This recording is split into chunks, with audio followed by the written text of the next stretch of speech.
you got to try to think outside the box, right? Everybody thinks video is this or content is this, but it's like, hey, there's so many tangible. Yeah, don't always look at your target audience or what you think is your target audience. Look at who routinely interacts with the people that you do business with. Right. Because there's opportunity in the margins.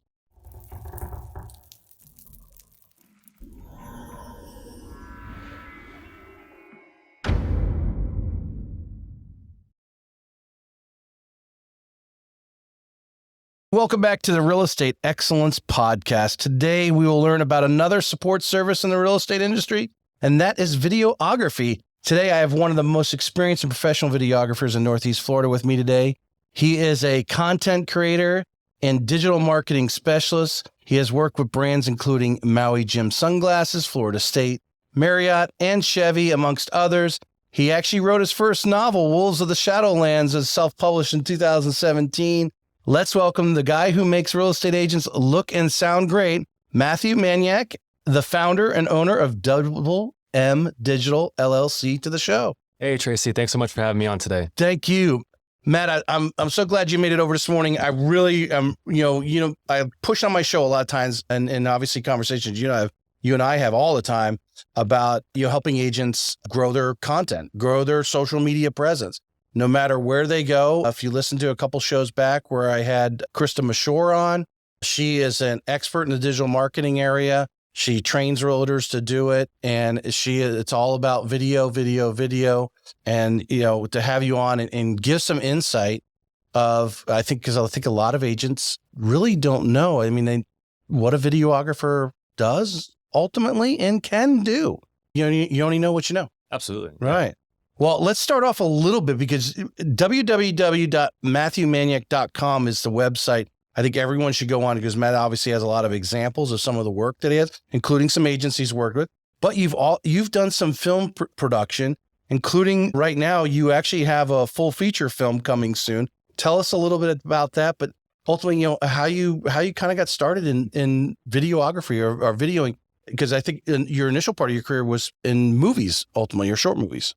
So I actually went to Douglas Anderson School of the Arts here in Jax for their cinematic arts program. During my time there, I had the opportunity to do a short film called After the Fall. And we did that as part of the senior thesis film. And that ultimately went off to a film festival over in LA at the Chinese Theater, at the Holly Shorts Film Festival, as well as the All-American High School Student Film Festival up at the AMC in Times Square. And so that kind of really became the foray into the film industry where I kind of got my start. Is that something the school kind of, as a project you guys do to submit to be considered to be part of the Chinese Film Festival and those type of things? Is that how it works? Yeah. So as part of the program, the goal was to get experience in submitting our short films, our projects to film festivals to kind of get that industry experience, that real world experience of the business side of the film industry. And a couple of the ones that I chose to submit to were kind of those higher end ones where I could really kind of see how my content would hold up in relation to, I guess, what we'll call the big dogs that had bigger budgets and name talent and all that stuff. And when it got into those festivals, I was like, cool. I mean, just kind of reinforced this idea that I was on the right track and decided to delve further into that. Getting into that industry, because it's not like you don't see advertisements on job listings to, hey, you want to come learn how to shoot video.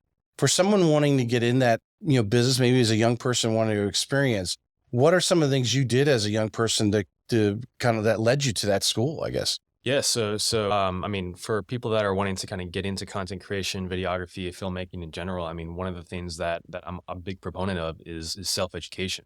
While the program at DA is great, I learned a lot of amazing stuff and technical skills, creative skills there. I would say that having that self-educational background and self-educational element to it is only going to help elevate your skill sets and your experiences that much more.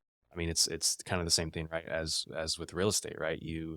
To become better, you have to do it. Right. And so I've just been doing it for a very long time, since 2012. I mean, respect. That was the backyard Nerf 4 YouTube years, as we call them, when we don't kind of talk about those a whole lot.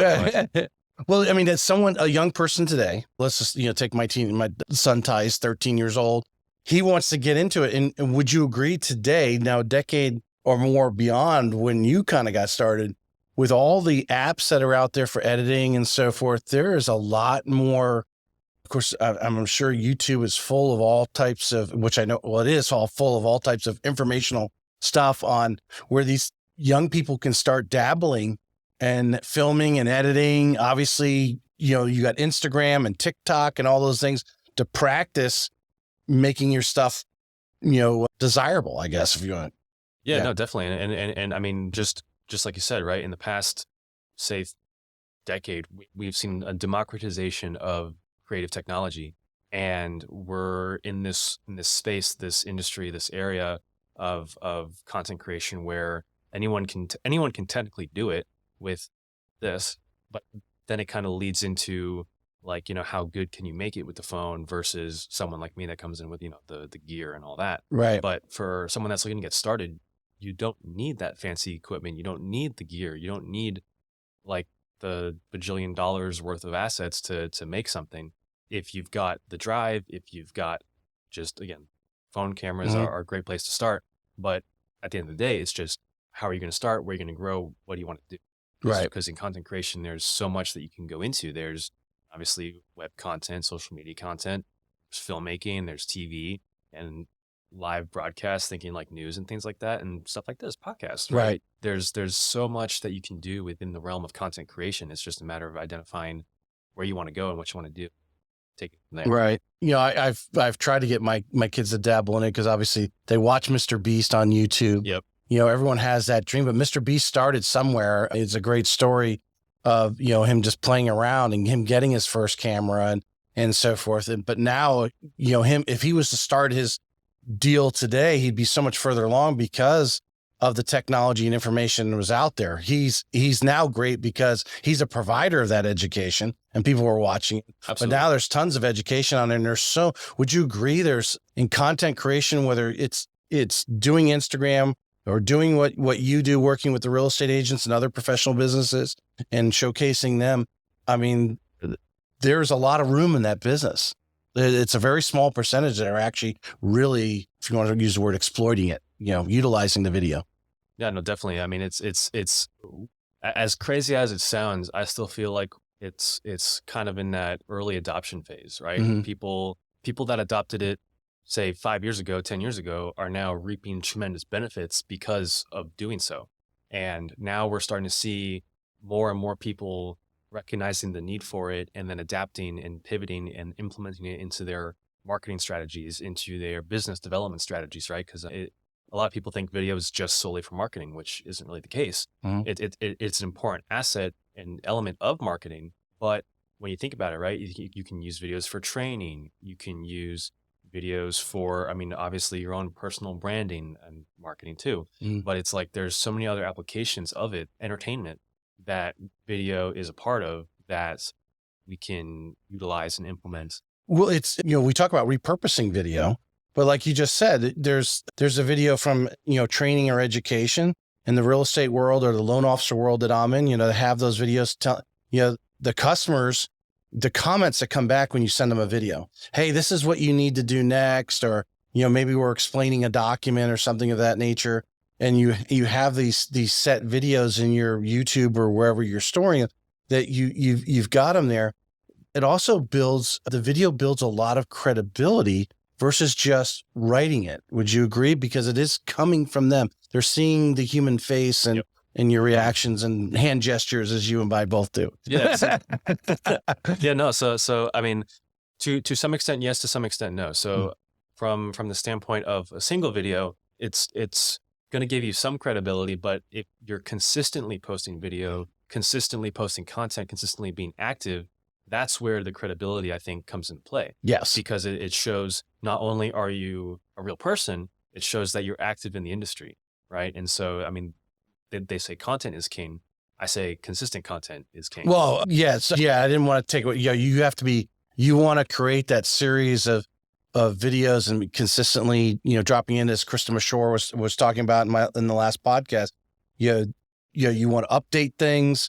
but you want to keep that. I'm going to lead to YouTube here, because I think YouTube is so underutilized in our industry of real estate industry, because there's only a handful of agents out there that have a page, and where a lot of the 150 agents roughly, or probably 130 something I've had on the podcast, I would say 95% of them actually, they have a YouTube page, but it has one or two videos that they did 3 years ago, and then they stopped. They did a handful and just ended.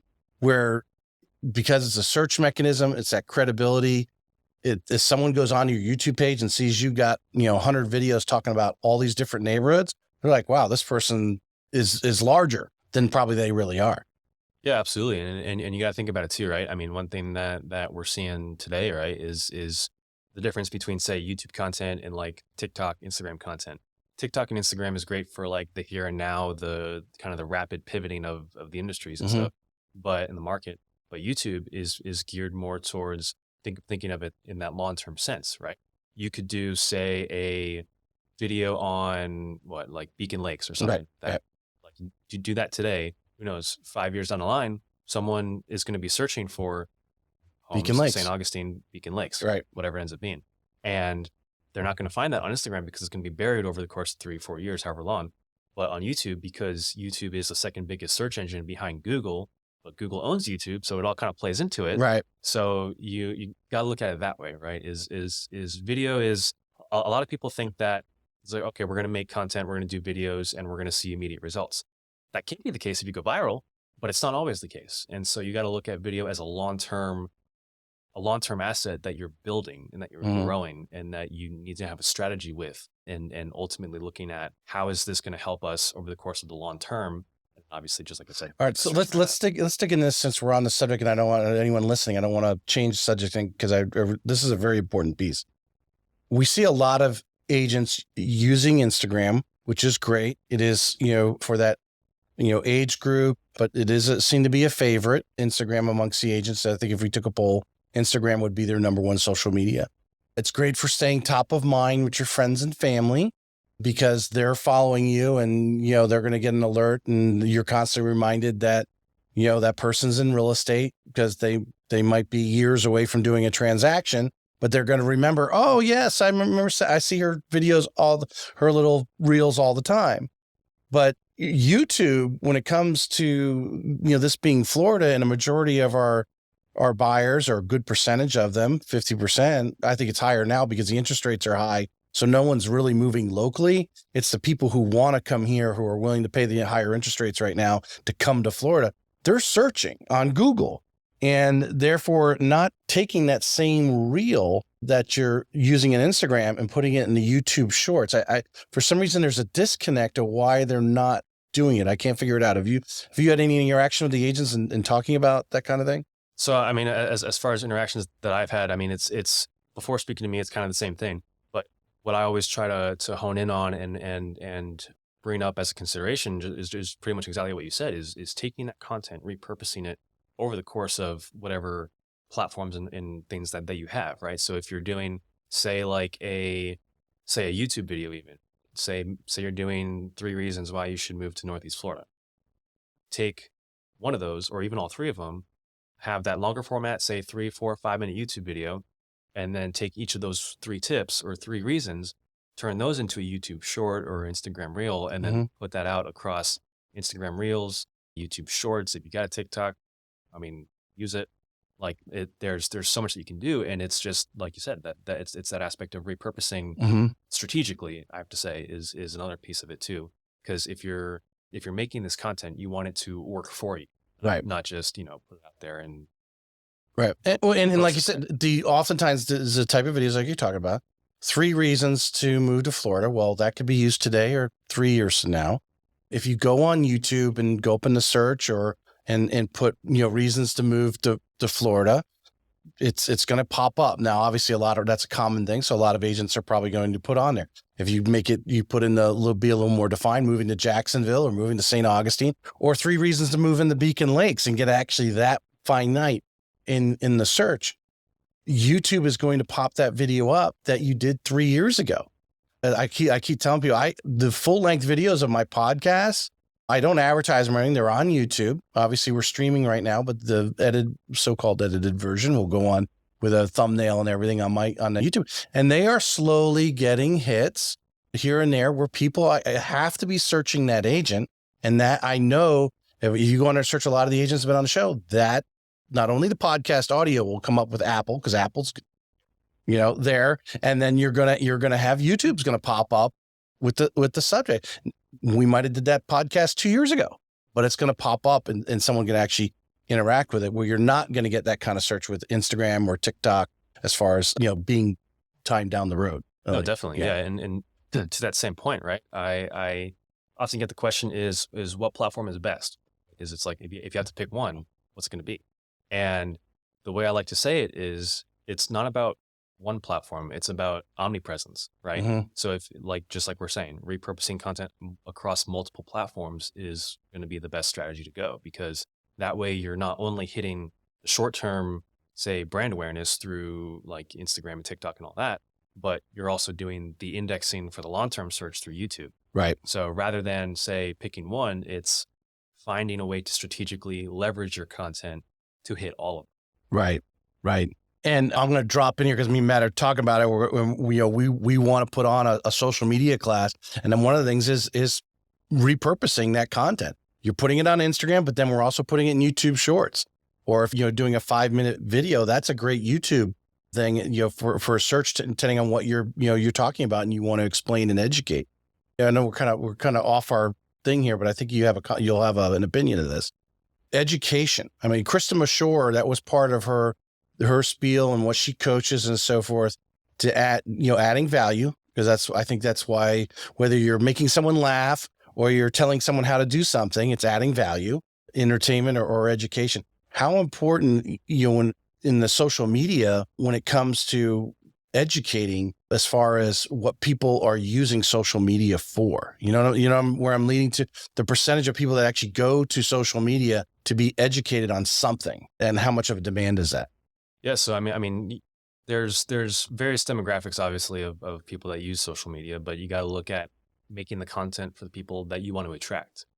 So as an example, I do a lot of work kind of in the entrepreneurial space. And when I post, I kind of gear my content towards people that are like entrepreneurially inclined, small business owners, people that are kind of doing the same thing as me, just in different industries, right? Mm-hmm. And one of the things that I get the best engagement on is motivational Mondays, right? So my goal with my content on Instagram specifically, it's not to sell, it's to just provide value and share my story, share my experiences, and then have people benefit from the lessons that I've learned through those experiences. Right.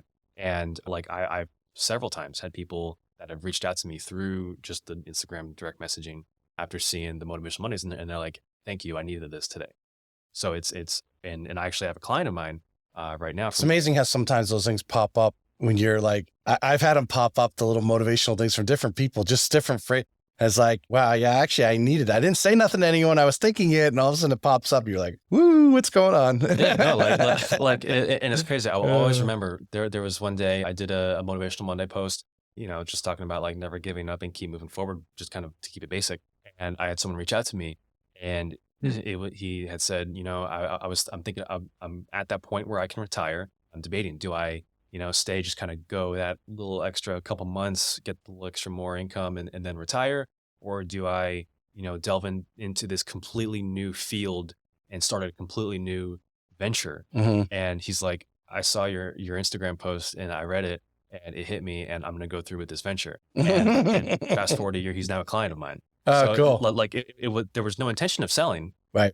But it provided that value and that experience to then benefit someone else. And now we're working together. Let's talk about this. Let's talk about the small business part of it, because real estate agents are a small business.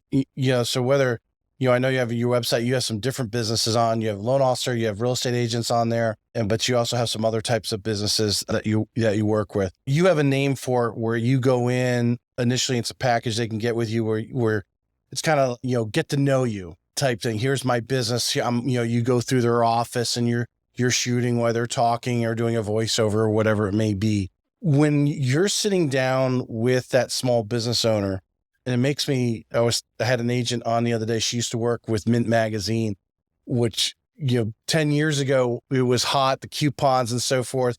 And these small businesses are being bombarded with stuff like that. Like, hey, come advertise in our business, come or on our magazine, come advertise here, come and advertise there. What is the value? Because social media is for the most part free. Obviously they can pay to, if on Facebook or something to advertise it. yeah, to send it to particular people, which is a whole nother conversation there is Facebook advertising. But obviously they got to pay, their expense is their expense is the actual videoing and making it look good. They could post that video a million times for nothing, and then post it on every platform that will take that length of video.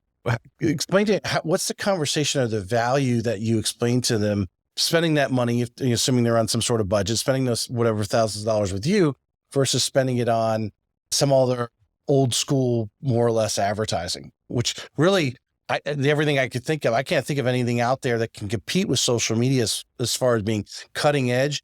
And I swear to God, everywhere we go, everybody's in their phone, right? Yep. And, there's billboards while you're driving down the road. But when it comes to TV and everything, we're watching Netflix, we're watching Prime. Yeah, I guess if I'm watching a sporting event, I might see the national advertising coming on. But really for that small business and the bang for their dollar, how do you value proposition that?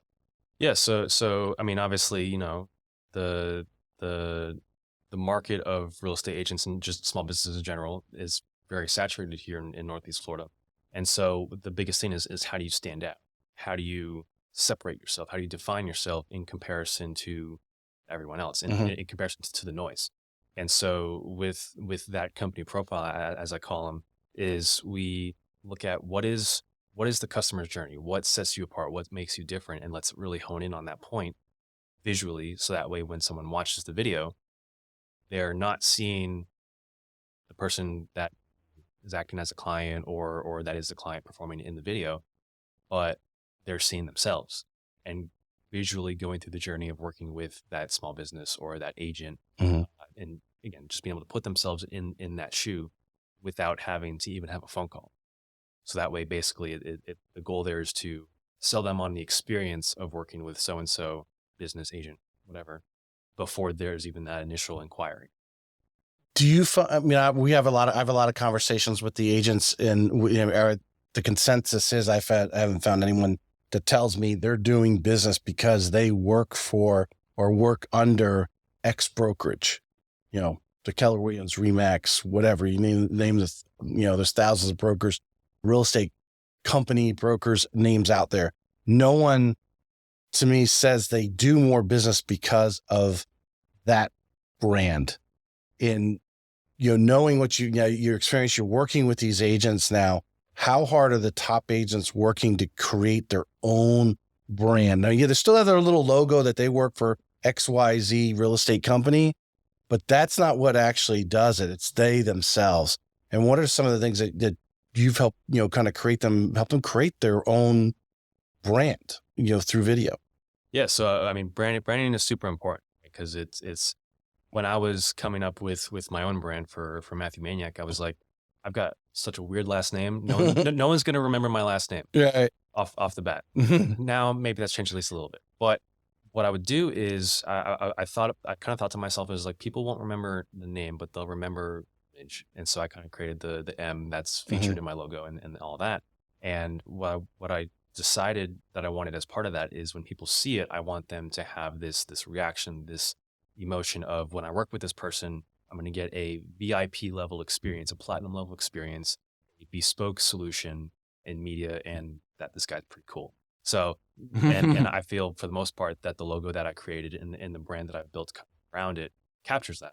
Right. And so through the use of video and things like that, we're going to look at how can we elicit those kinds of emotions in the viewers.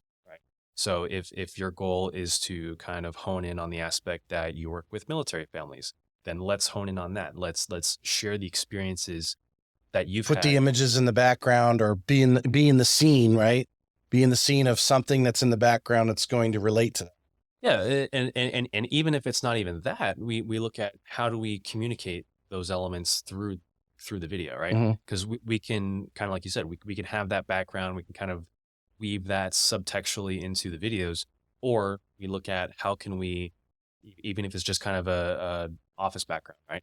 How do we communicate that through spoken word or through, what we're wearing and things like that? How do we communicate it that way, right? So there's a lot of different considerations that we can look at, but ultimately we look at, what do you want to be known for? What do you want to achieve through content? And then we structure the strategy, the plan around. But it's so when you explain that, makes me obviously the phrase "a picture's worth 1,000 words," right? And a video is worth a million. Yeah. Well, because you can put yourself in those positions with a video or a picture, but that you have these other images in the background that is leading into your message in an overall sense. Where you're located when you take the video, Yep. you can be very, very important in the overall message. You don't actually have to say it, but where you're located says it, Yeah. type of thing. So the offerings that you're doing, let's bring it to some of the things that you're doing for the agents, and we can probably bring on. I'm just going to list them off so anyone listening here. Obviously, the short form, right? You Yep. do for some photography. Yep. We can do photography. We do the Instagram Reels, YouTube Mhm. Shorts, commercials. We can help with podcasts, things like that. So there's if it involves a camera. Right. Well, listing videos is what you had on there. Yep. Local guides. That's one of the things Krista Mashore, touched on in her digital marketing expertise, and she talks about, she has spent millions of dollars digging into to truly be called a digital marketing expert, but actually taking the time to, when you're at that restaurant or at that business and, talking about it, to be the local expert. It's one thing to put the phone up and be in, this background like we've got here and say, oh yeah, I had a great breakfast this morning at First Watch. To actually do it in front of the location or do it in the location. Hey, I'm at First Watch this morning and look at this beautiful breakfast that I'm having and the impact that it has. And only video really can bring that. Yeah. And one thing that can be considered, right, to kind of go that extra mile is I always talk about authority through association, right? So if you're seen with all the business owners in Jacksonville, you're going to become like this, like God or goddess figure, right? Mm-hmm. And so it's like, through like a local guide, take the time to set up an interview with the business owner, because they're going to love you for the additional eyes that you're bringing Right. to their business. Vice versa, they'll be able to reshare it on their page. Well, especially if they are social media present too, tagging them on there or using them as a collaborator for them to now and that's the one thing I tell a lot of people, let's take my podcast, right? I'm putting it out there on social media, and I have seen spikes in viewership, whether it's downloads of the audio podcast or just, interactions, just by simply posting like the video we're doing here today. It's going out there, and your circle, people that I don't interact with on a daily basis at all. They're not even friends of mine in social media that are friends of yours. I post this on your page and also all your friends, and the comments that you'll get from all their friends. Another, just touching them one more time, reminding them. And now, of course, you're talking about your business, so they're able to hear that. You enter into other people's circles. Right. Because I mean, I'm sure you hear all the time, right? A lot of real estate is referrals based. And Mm-hmm. I mean, in my business, a lot of my business is referrals based. So I'm always thinking strategically about how can we get the most bang for the buck, is by featuring other businesses and providing additional value to them as well.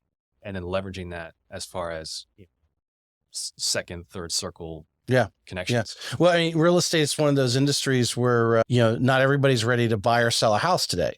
And they might be 3 hours away, 3 months away, 3 years away, 30 years away. We don't know. And by planting the little traps all the time, which is your video, you're adding value. You're constantly adding value, and you may add so much value. Someone's full of your value and think you're the greatest thing. They're just not ready for a transaction yet. But when they come to it, they're going to remember you because of the value you put in them.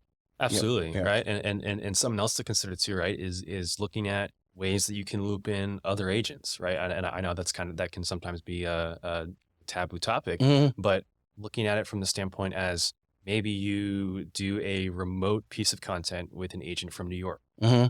And then because New York is one of the places people are moving Moving from, from, and they're getting referrals from those agents oftentimes. yeah. So building those connections with out-of-state agents from places that That's people are moving brilliant. to Florida from, right? And it's tying that in, because then it's again that referral aspect, and that video, that connection is going to work for you. Wow, I'm trying to figure. Whoa, you're also my mind. I had the light bulb went off. Hold on a second. I go, oh, okay, all right, yeah. I gotta really work on that particular one, because I try to, obviously, as you know, I bring in the agents in the office as much as possible, but occasionally, like once a month or so, I may do a virtual podcast with somebody like Krista Mashore last week, and Leola Vasquez and others, virtually occasionally, just to bring in some different words from outside. And I never really thought about, from the referral standpoint, the benefit of an agent. Yeah, whether they're doing a podcast. And if I was doing a podcast as a real estate agent, I'm thinking, yeah, I would actually do a podcast with real estate agents all across that are on social media and so forth, that are being seen as an expert in the area, because there's going to be referrals coming in. And wow, that's brilliant. That's a whole no. Oh man, you know me, I'm an entrepreneur. My visionary just exploded here. Yeah. The big thing is always is you got to try to think outside the box, right? Everybody thinks video is this or content is this, but it's like, hey, there's so many tangible. Yeah. Don't benefits. Don't always look at your target audience or what you think is your target audience.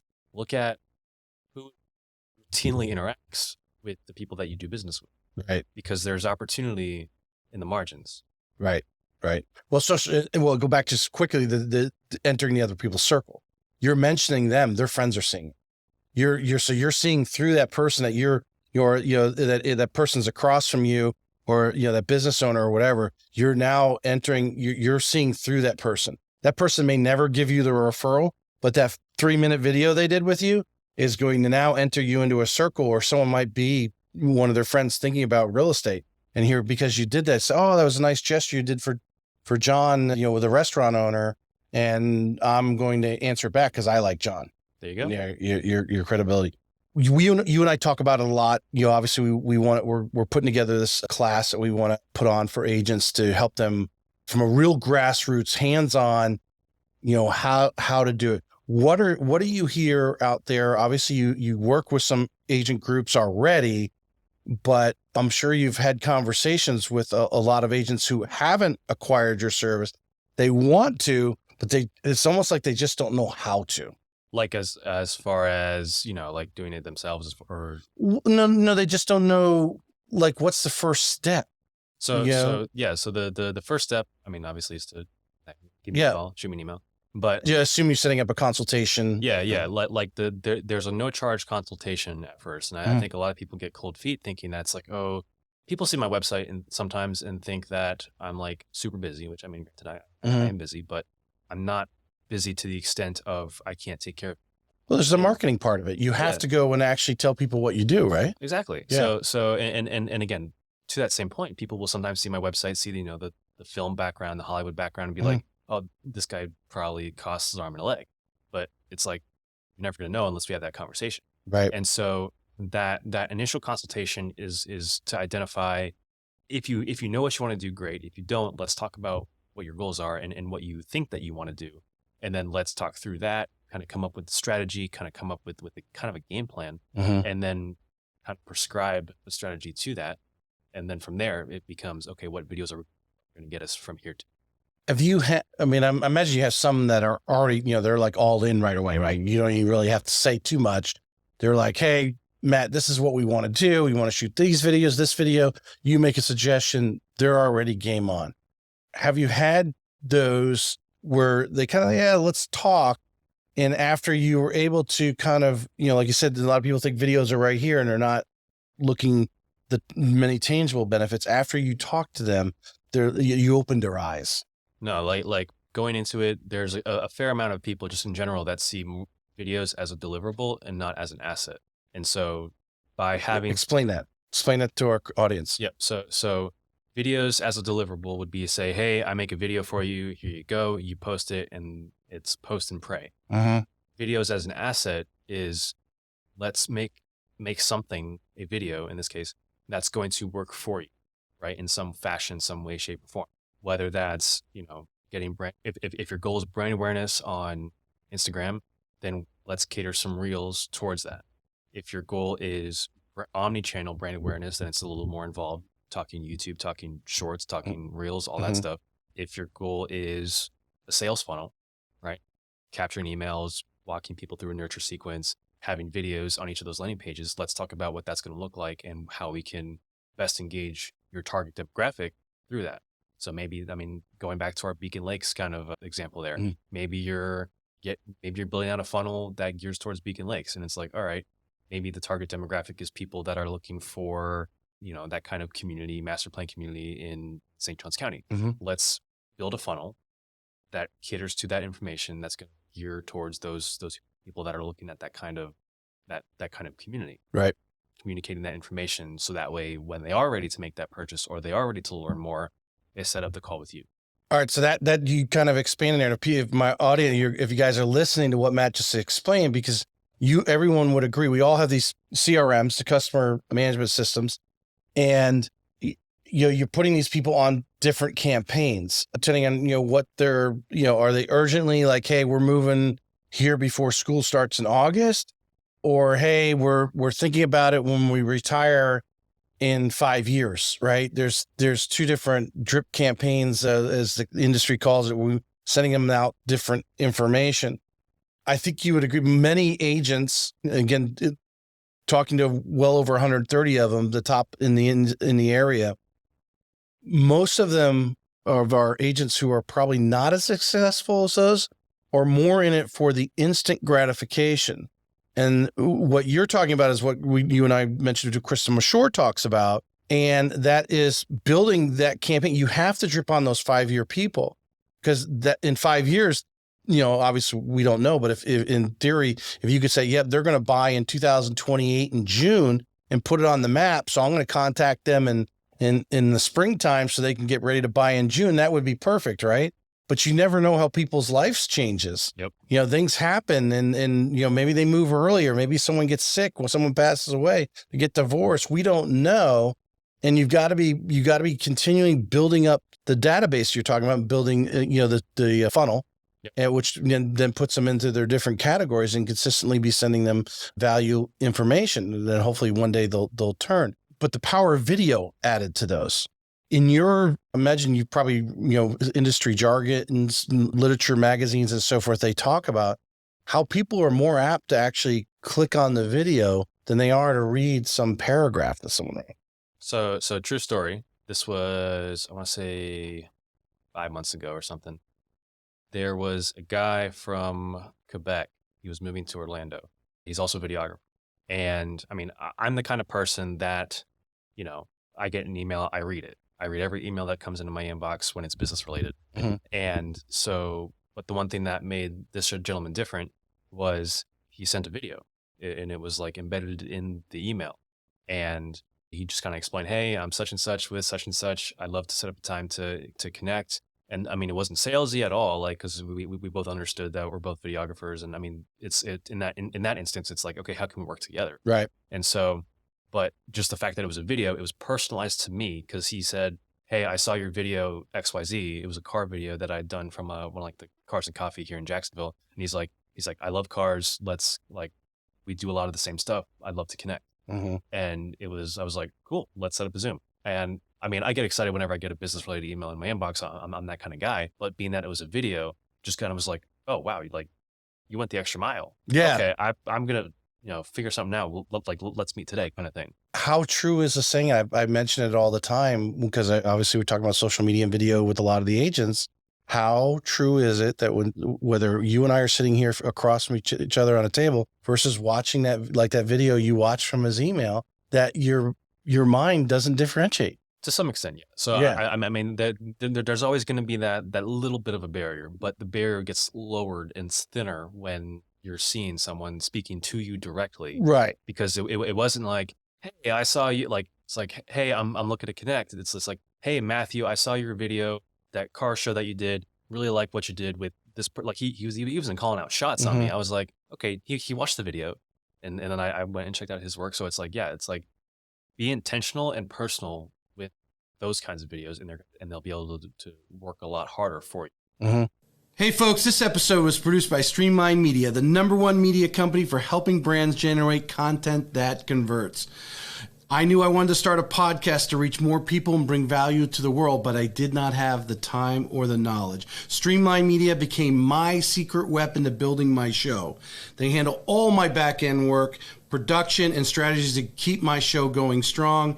If you're in the real estate business and looking to make content that generates more leads and brings in more revenue, check out the Streamline Media link in the show notes and discover how partnering up can supercharge your path to real estate excellence.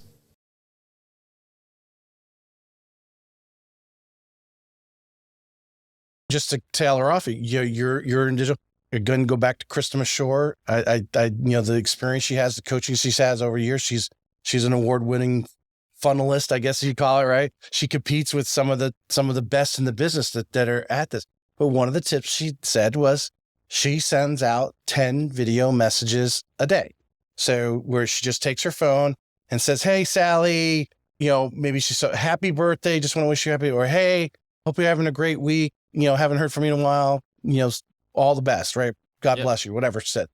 To send 10 of those a day. The video message. We often want to do tags, but the video is just so much more impactful. And I'm a strong believer, and I get your comment on this.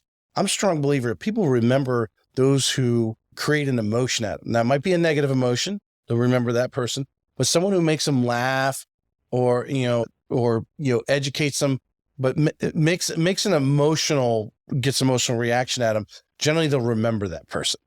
Yeah, it's the same thing in film and TV, right? Mm-hmm. The goal is to tell stories, but convey emotion through those stories. The story's more impactful when you create laughter or sadness or Yeah, it's like you remember the movies that make you cry, mm-hmm. and although you probably remember the ones that get your heart going and stressed out and the adrenaline going. Yeah. But it's like those emotions are what get locked in here. And so if you can elicit those through the use of video, through the use of content, then that's going to enhance you that much more. In your movie in background and so forth, do people build relationships with actors they like because of the emotions that that actor or actress draws from them? Yeah, no, and same thing with directors and screenwriters. It's all because you can have a great script, but not a great actor, and sometimes it can still work, right? Depending on obviously who it is, how good the script is. Yeah, but it's like not to go down a rabbit hole, but like for me, Christopher Nolan, anything he does, anything he makes, I'm gonna go see in IMAX. Right. But like, because you connect with that, whatever it is. Exactly. Like, I think Jason Bateman's so funny. I love his movies. And there's something about his humor that I like, and I want to watch it. So spinning this back to a real estate agent creating video, how important is it when they get in front of them? We all look like we can't change what we look like, at least not for any reasonable amount of money and in pain. But we are who we are. Whatever it's race, your gender, you're blonde, brunette, whatever, you are who you are. You like to have a beard, you don't like to have a beard, you are who you are. And we attract like kind for the most part. People who have hearing us, reacting to us. There's a, I've never obviously met Jason Bateman before, but listening and watching his movies, if he's doing a movie, I'm likely to watch it no matter what it is because he's in it, right? Yep. When it comes to the real estate agent, how important, and when they're branding for themselves, we're talking, they have all these workers, but they themselves have to create their own brand, that they need to put themselves out there, in the best vehicle for that is video, so that others who will, and we all, I don't know if there's a statistic on what's the percentage of if someone just gets on a video and, talks about they say the same thing as someone else, they're going to attract different people just because maybe it is race, maybe it is gender, maybe just how their voice sounds, or they're sarcastic or they're not sarcastic or whatever it is.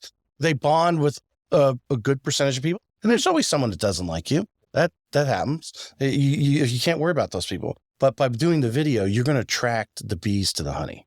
Yeah, no, absolutely. I mean, the saying goes, what you think about, you become.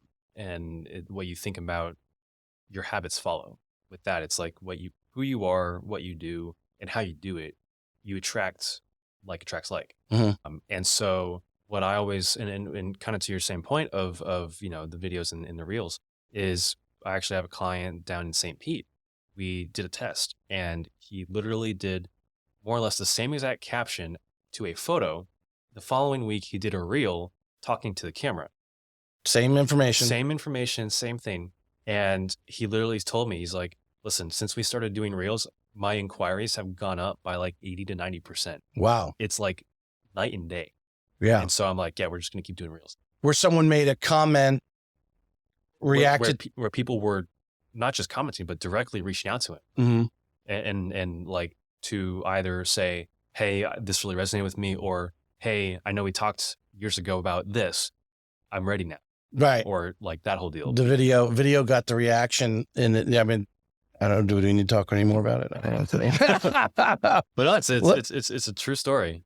We know there's high 99% of the agents out there are not, doing any regular social media. They are doing, but let's talk, because we can only deal with what is out in front of us. Right. What are some of the things that you're seeing agents do? It's great that they're doing something. Can't take that away. We're not going to take that away. For instance, one of the things I think is one of the biggest shames for a real estate agent is not showing themselves in the video.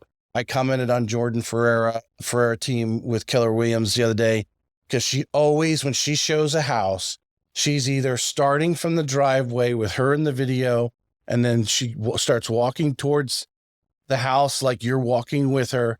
And then the camera does take over and it's just a camera in the house, right? But you feel you're walking around with her. Right. Or she comes out of the house and says, hey, and she welcomes the camera. And then it goes into the house and so forth. How important, what are some of the things that you see that agents need to be thinking about or should be adding to get more of that impact, like you in your story you just gave?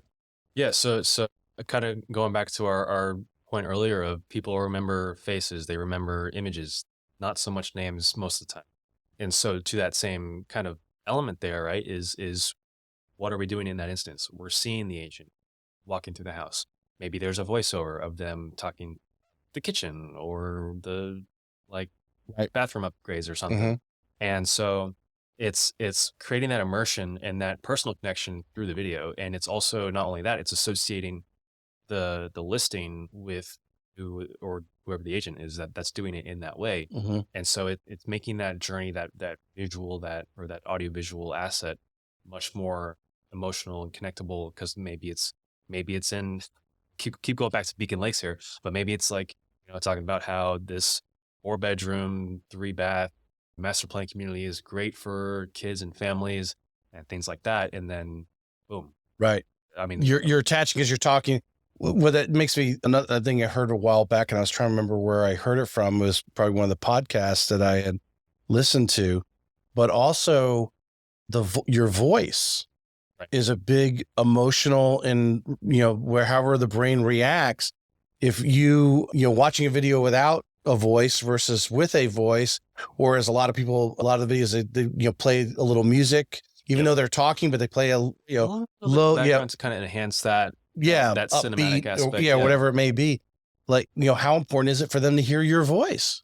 I mean, how else are they going to connect to you? It's like, if we see you, great, but it's just like we keep talking about emotions, connections, Mhm. personability. That doesn't a pure image of that doesn't communicate that. So it's talking about who you are, the listing. I just again using the listing as an example. What kind of image do you want to create in the mind of the viewer versus what you're showing, right? So it's like we can be showing a nice, clean, open floor plan living room, right? Then maybe it just so happens to be around December is when maybe the listing hits in like November. We talk about, okay, think about the family holidays, bringing the family together, Mhm. and then Where's the Christmas tree going to go? Exactly. Exactly. And people start to think about that, Mhm. and they start to envision themselves in the listing. And I mean, I remember reading this in How to Master the Art of Selling, and it talks about how if you can get the customer or the prospect to physically interact with the item or whatever it is that you're selling see themselves in it, Mhm. they're going to be more likely to purchase. Right. And so it's just, I keep talking about strategy, right? It's how do we strategically leverage this media to get that response, to get that, because I mean, when you're thinking from like a real estate standpoint, you can't really do that unless you're in person. So how do we bridge that gap? Right. And that's through. Well, I mean, Shara Kavanaugh, one of the great Keller Williams agents in the area, we were talking about, and I actually created a reel off her couch moments. I mean, 100% what you're talking about. But she goes in and shows a house. She has them sit in the living room and sit on the couch. So they sit there and they talk and, have a, greater conversation of what their goals are there. But they're sitting in the living room, seeing themselves, feeling it actually, Yep. being there, and how important that is. When you're consulting, someone's hearing this video or watching the video or hearing the podcast, the creativity, kind of give a little color to what you're bringing, your experience in the movies and so forth in the video, and how, I guess, really expressing to them what you're visualizing what they're seeing, because you're able to create it because of your experiences. You know what I'm saying? Yeah, because I think the average person may not be able to, well, what's this video going to look like? You already have a picture of what it's going to look like. Yeah, like the benefit of working with someone that has that film and TV production background as a producer and a writer is you can tell me, hey, I want to see this, and I can be like, all right, cool, we're gonna get that shot, we're gonna get that shot, we're gonna get that shot. But I also work with a lot of people that have never been in front of the camera before, and that kind of nervousness or anxiety that can come with being in front of the camera can be difficult to overcome if the person that you're working with doesn't know how to guide you through that process. Right. And so having worked with people that live in front of the camera, as well as people that have never been in front of a camera before in their lives, I feel that I can bring that coaching and that guidance to make you feel comfortable in front of it, because ultimately that's what the viewers are going to see. And I think the difference between say like a videographer and a video producer is just that. I've seen this happen a lot of times where a videographer, quote unquote, will show up, put a camera on a tripod and say, go. And then let whoever do whatever in front of the camera, whether it's good or bad. For me, it's like, hey, yeah, I'll run the camera and I'll set the tripod up. I'll do the lights and all that fancy stuff. But then it's like, hey, if you're stumbling over your words, it's like, all right, hey, let's take a breath. Let's think about this. What is this coming from? And I mean, obviously, kind of the way that I do it is I'll start asking questions, delving deeper. Like, okay, you said this. Let's talk about this a little bit more, because then it's not only are we making that video say the company profile, but we're getting audio bites. We're getting little snippets of story that we can then integrate into future videos.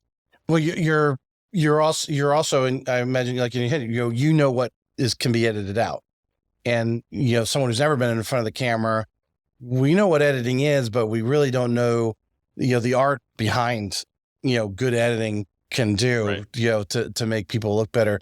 And having, been in front of the camera with you film, you just got to have the confidence, and you just got to, anyone doing it for the first time, like Matt said, you just got to do it and let you use your artistic ability to make it. But, I think you would agree, just like Mr. B says, everyone should just shoot 100 videos, commit to 100 videos, and then go back and critique, because you're just going to get better and better every time, which makes it easier for you on the editing side. If someone gets a little, better, it's less editing. Yeah. And I tell people the same thing, right? Cause I mean, obviously it's one thing to be in front of the camera. It's another thing to like organically freeball it. Right. So, cause like a lot of times, you can kind of get caught up in, oh my God, I'm in front of the camera. What do I do? What do I type out? It's like, all right, let's, put up a teleprompter. You can use a teleprompter so that way all the thinking can be done beforehand, and you're literally just reading off the teleprompter as it's going. It looks like you're looking at the camera. So that's one way to do it. Then also I forget who it was. I think it was like Bruce Lee, right? It's like, don't fear the man who practices 1,000 punches one time. Fear the man who practices one punch 1,000 times. And it's like practice.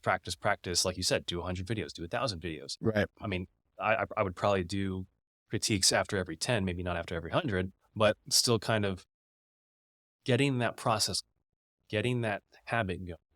Because while video, like I said, it may not generate, that immediate turnaround in 3 days. Although I will say there was a listing video that I did where the listing sold in 4 days after being put on market.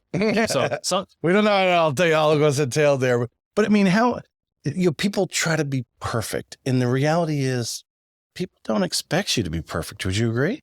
Yeah, I mean, Especially not a non-professional. yeah, the saying goes, "Done is better than perfect," Mhm. and especially when you're on like social media. I mean, there are certain deliverables that we strive for, something that's a little bit more, refined, like the company profile, because that's going to have a much longer shelf life. Mhm. But for like a reel that the Instagram algorithm is going to kick out in say less than 2 weeks, or even less, depending Mhm. on what's covered, Right. then it's like, okay, like just get the information out, share the information, share the value, and start positioning yourself as that authority for people to look to for more information. 100%. Well, you dabbled a little bit in there in the scripts. Tell us how you work, or using the teleprompter is the word you actually use. Do you have or a lot of the agents that you're working with, or even business owners that are doing short form, so forth? Are most of them using a script on a teleprompter, or are a lot of them more just going with the winging it? So some do, some don't. I would say we're probably about 50-50, because a lot of that just stems from how comfortable you are in front of the camera and how long you've been doing it. Mm-hmm. Like for me, depending on what the video is, you put me in front of a camera, I can talk all day about something. On other topics, I'm like, okay, I need a teleprompter to make sure I get all my information right. Right. So like doing something that's maybe more, say, geared towards a entrepreneurial audience, talking about should I start an LLC versus a C corp versus an S corp, and just kind of get very technical with the information. Right. I'd probably use a teleprompter for that to make sure that everything's all good and Right. Or if you want to remember all the details of a particular home, it's 3 Exactly. bedrooms, 2 baths, so many square feet. You may not, or you'd have to hold the notes in front of you. Right. You have the ability, you have the equipment, obviously, to put that teleprompter and make it a lot simpler. Also, you coach them a little bit on how to leverage the artificial intelligence, because all the agents are chat GPT and all the things coming out. How are you, or what are some of your agents utilizing artificial intelligence for? So for one example, right, I leverage ChatGPT as a brainstorming tool.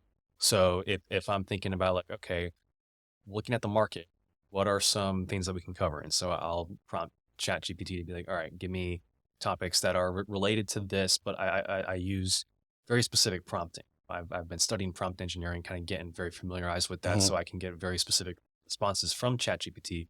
Because if you say, write me like a script for a listing video for a 4-bed, 3-bath in St. Johns County, it'll kind of give you something pretty basic. But then Mm. if you say, all right, write me this, but give me or speak on these points, here's some additional information, ask it questions, tell it to ask you questions to get a better understanding before writing it. Make it exciting. Yeah, Make it, write it in the style of Borat or right, something right, like that. Yeah, right. you can kind of get Mhm. more of a refined response and a refined output, and obviously take that and polish it up and make Right, right. Again, anything you can, just to the audience out there and those who are listening.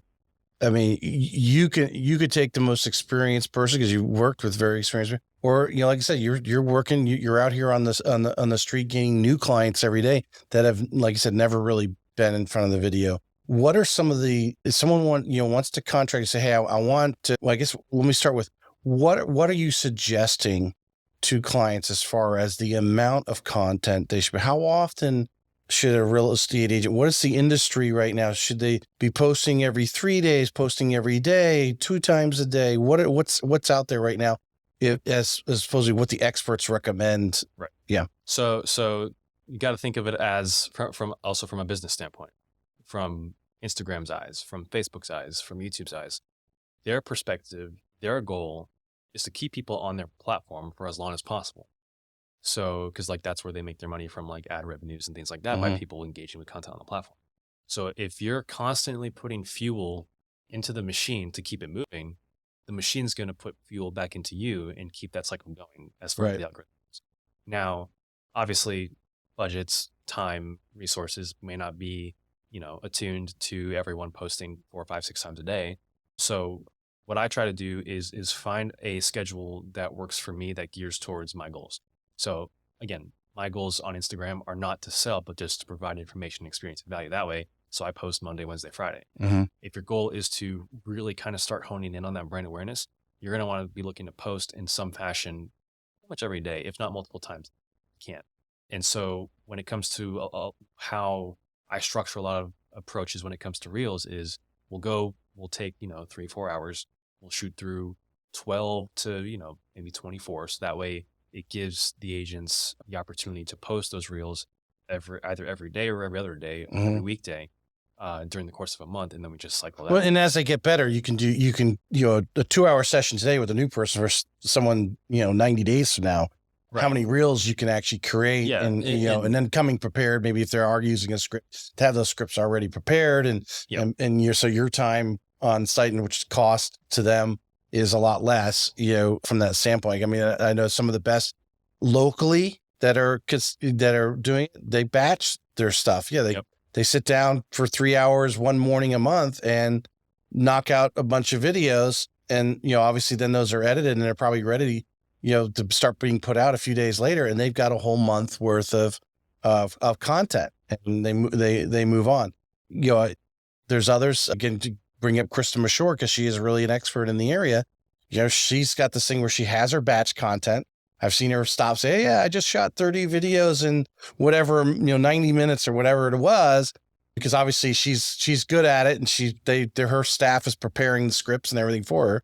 But then she also sits down every morning while she's putting her makeup on and does a live, on Instagram shot, and she's talking about the day or some other thought that came to her. So she's overloading it. Obviously, not everyone's going to, do that amount of content, but that's her business. She's a digital marketer, right, as also a real estate agent, but digital marketing is her other business. And she's coaching people on it. So obviously she wants to flood the market with all of her material.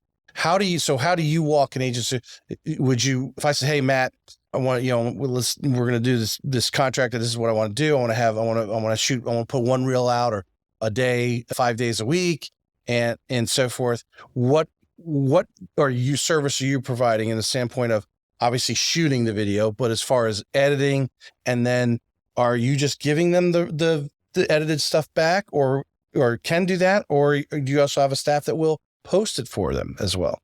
Yeah. So, I mean, we can be the way that I like to phrase it is we can be as involved or non-involved as the client would like. So typically, I mean, obviously the more involved we are, price points can go up, but we can do the script writing. We can do obviously the production, the editing.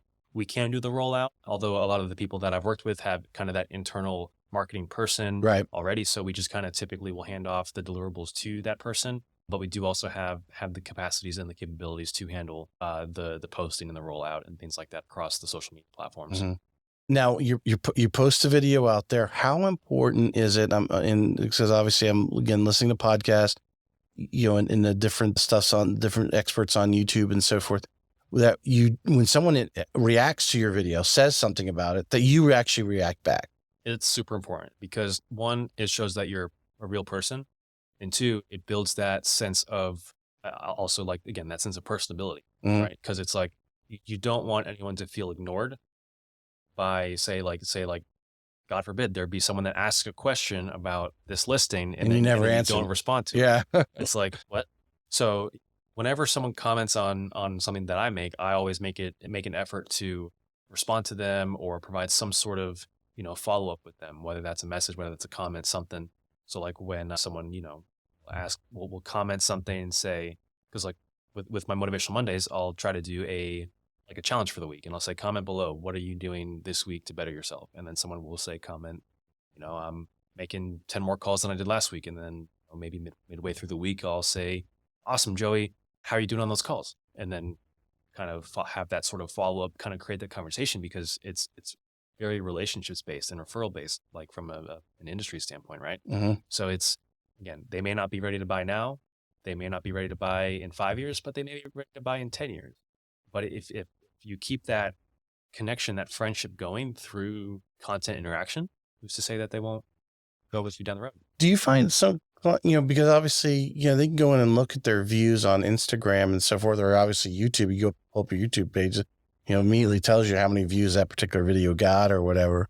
Should someone, they're not striving to be a YouTuber and get paid, because, you're comparing that video, that you shot that got 1,000 views or 100 views to the video next to it that got 1.5 million.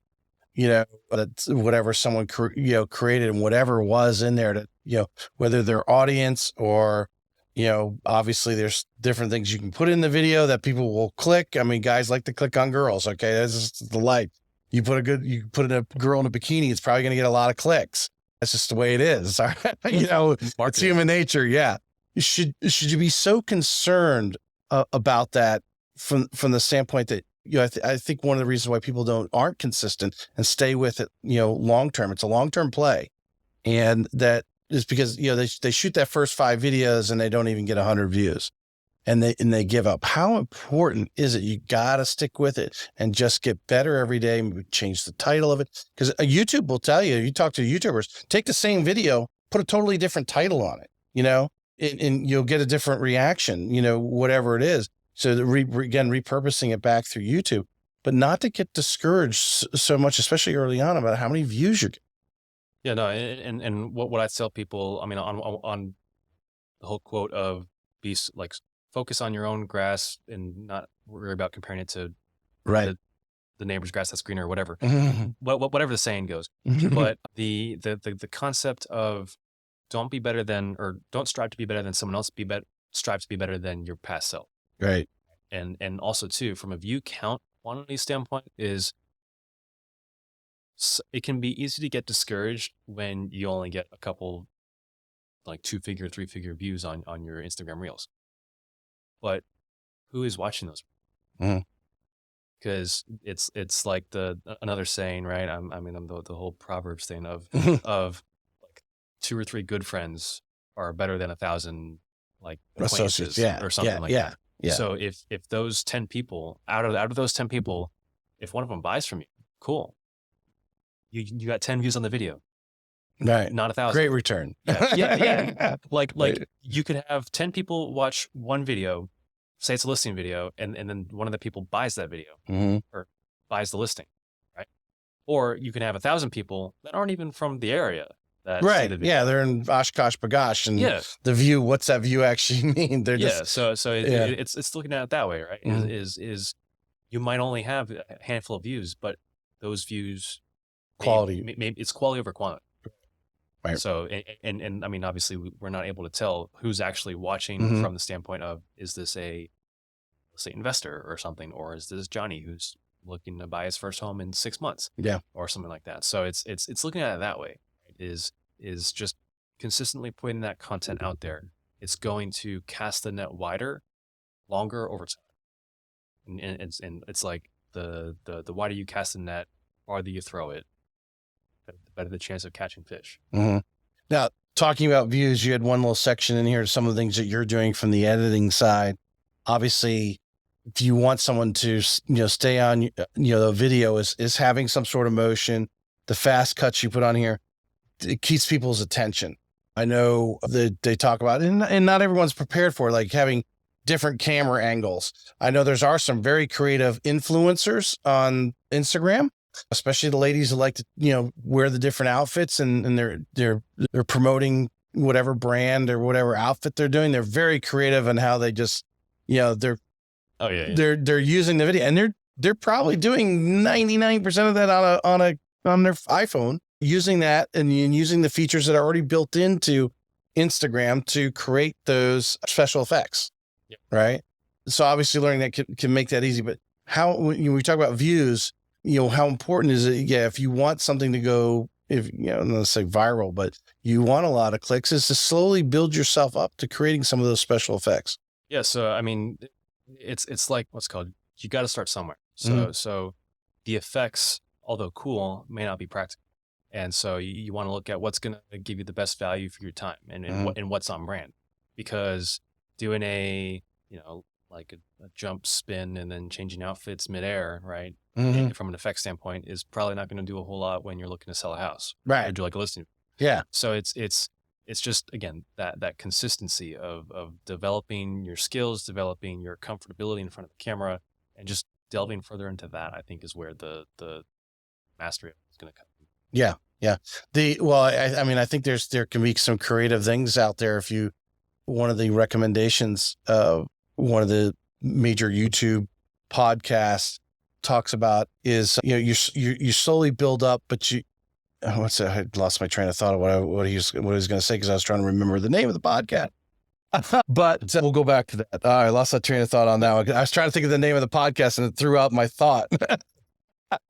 So let's see. What was it? Yeah, like, I mean, there's definitely ways to be, right? So maybe we do, like a Google Earth thing, zooming in, and suddenly now we're in St. Johns County, Beacon Lake again, whatever. Right. Or maybe there's a house with a pool, right? And then we're kind of, lounging by the pool, sipping some orange juice or something because of Florida. And then it's like, hey, welcome to St. Johns County. And then delving into listings.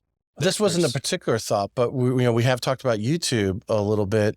Your thumbnails on YouTube, can be important, but you can outsource that creativity. There's a lot of Fiverr is obviously one of the popular places to go. They can, create that for you. I mean, there's people that sit at home and they love doing that, and they'll create that for you. So there's really nothing that should be stopping. That part is very inexpensive. You get someone to design it, and sometimes they could just design you a template and you just insert the thing, or you just have them create the stuff for you. That's what I do is I just make branded templates based on the channels that we manage, and then loop them through, like based on whatever the video is. We've got I think I build 5 or 6 different templates that we can use and recycle and reuse based on whatever concepts or topics are being discussed in the video. And then we just knock through them, load them up, and let's go. Right. I want to finish with this here. We're at hour 15 minutes here. Not that we're constrained on time, but our attention span of our audience, I know, is well beyond. We've bred this into the conversation a little bit, again, talking about your business, what you can bring, because I think you and I both feel that there's a lot of agents that we can take from zero to hero fairly reasonably, or at least zero to creating some sort of reasonable content. It's speaking to those people, and then use some of the bullet points that we put on there.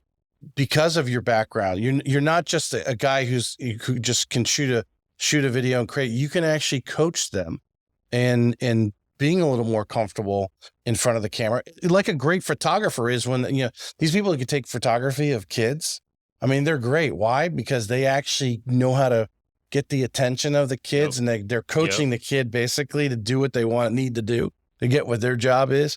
You're able to do that with any business owner, but we're talking about real estate agents and walk through. How important do you think it is?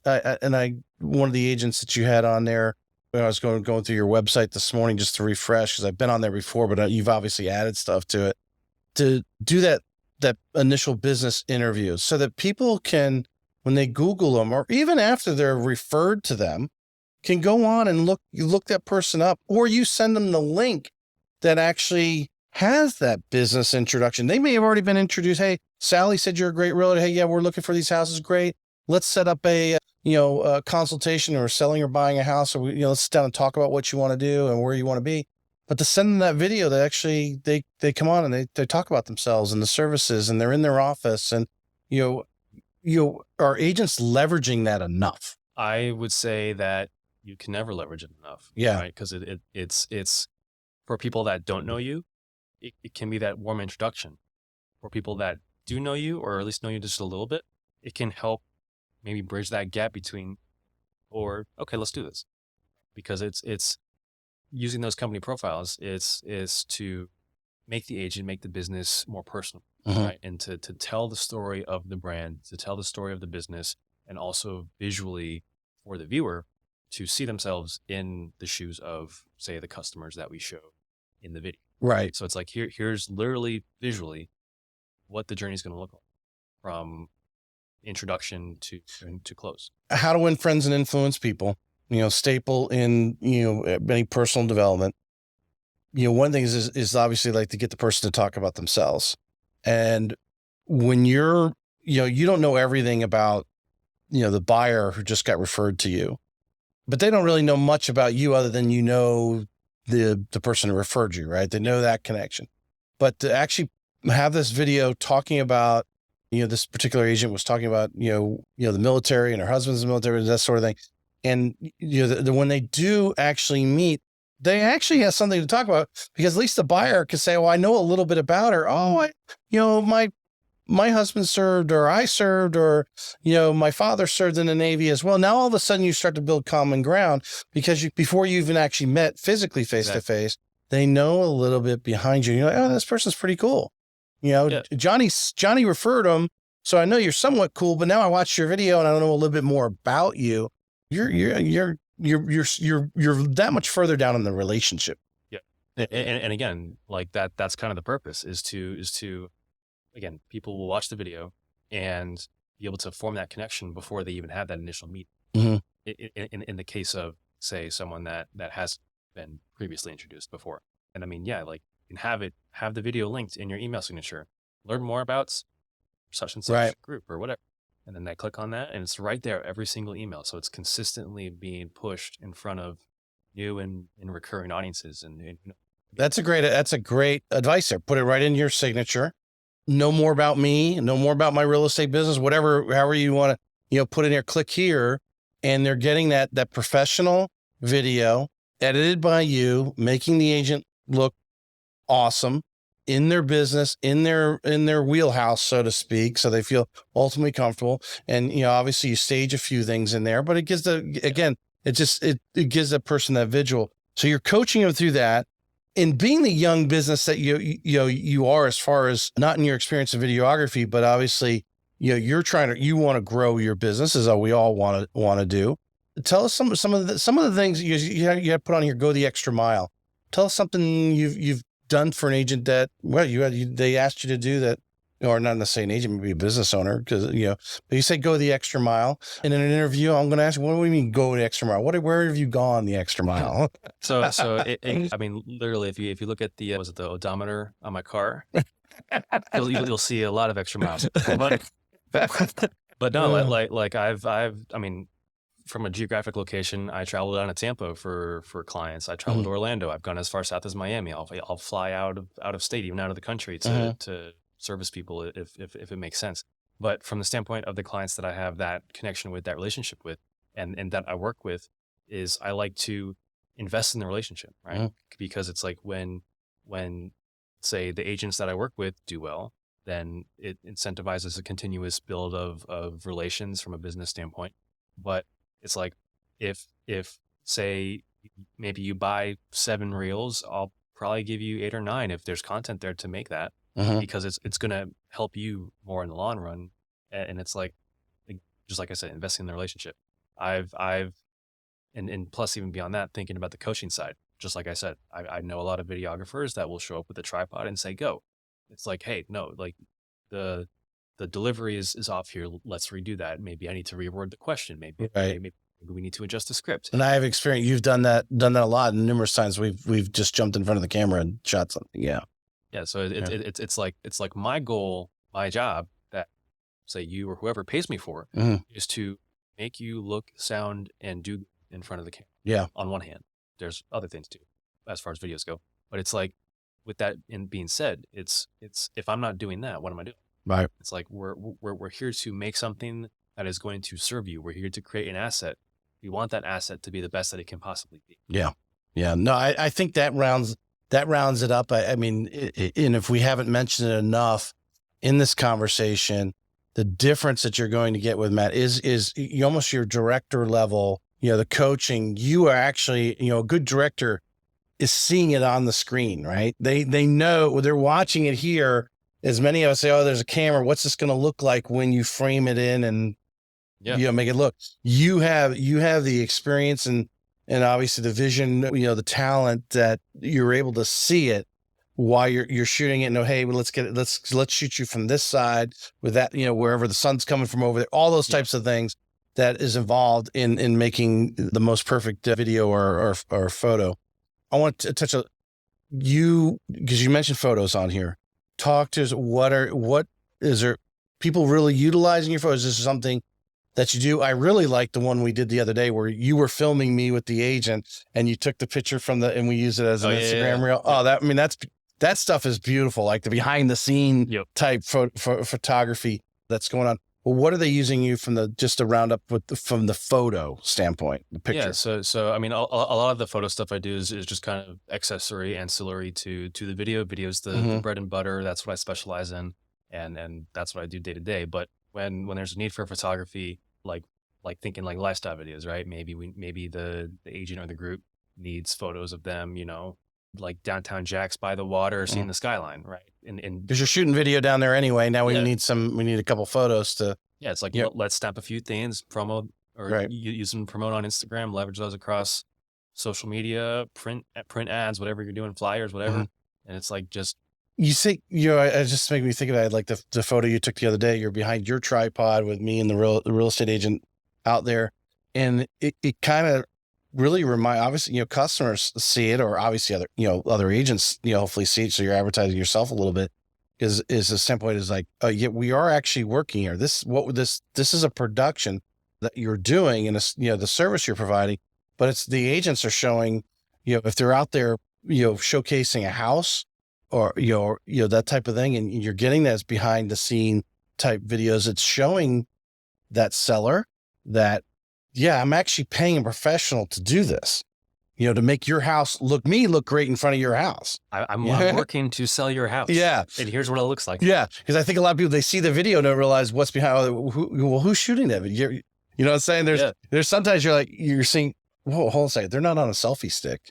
Someone's shooting that video. Well, like I mean, in some cases, right? You've got like the whole tripod and like the whole lighting set up and going, and it's like, all right, cool. Like this is a production. We're taking it to another level. And and I mean, sometimes too, you get like the really big cameras out there, and it's like, all right, I'm holding. Right. So Right. yeah, it's. Is there anything we didn't touch on? I mean, anything you want to add here as we round out?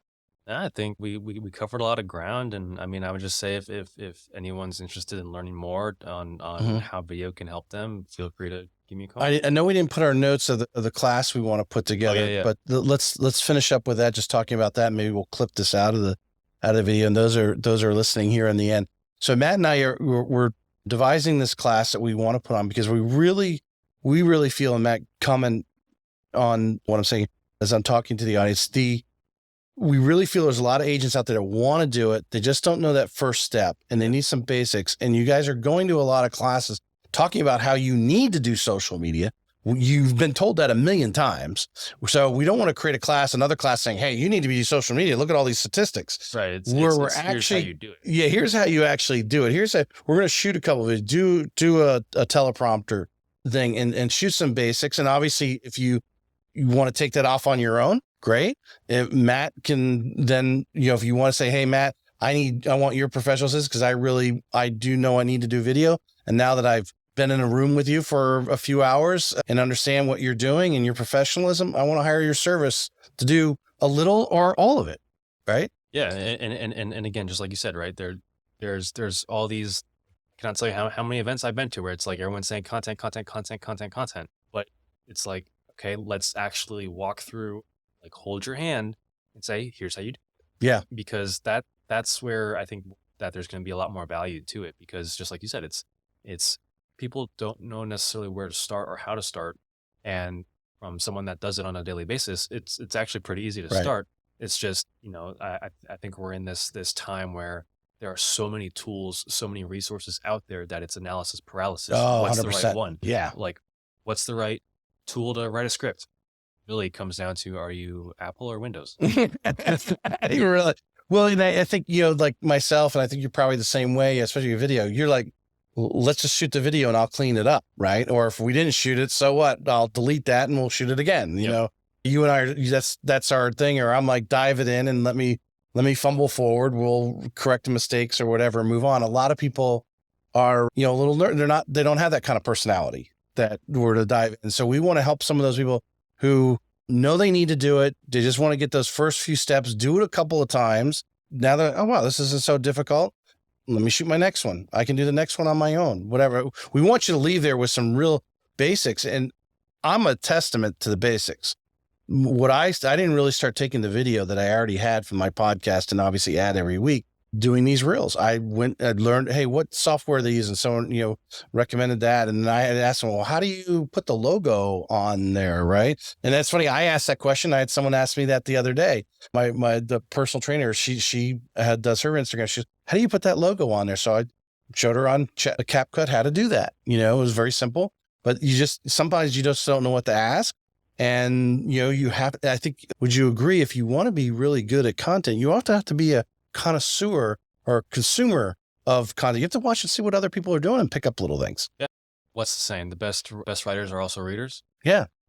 The best content creators are also content consumers. Yes. Yeah, exactly. You have to see what other people are doing. Take that idea, and then you're gonna ask someone, hey, Matt, how does that person doing that? Because I mean, at the end of the day, right? It's you don't have to be exactly like everyone else, but you can borrow pieces of what everybody else is doing to make it your own. And just keep moving forward each video. You don't have to wait till you know all that stuff. Just shoot the basic one, and then go, well, okay, how do I add those colors and add that to the next one? How do I add the logo? You do that to the next one, and then you move on and you just keep growing, because every day there's new tools, new tools, new techniques. Like, it seems like every month there's like something. There's an update. Yeah, you got to update, because I use CapCut on the desktop a lot.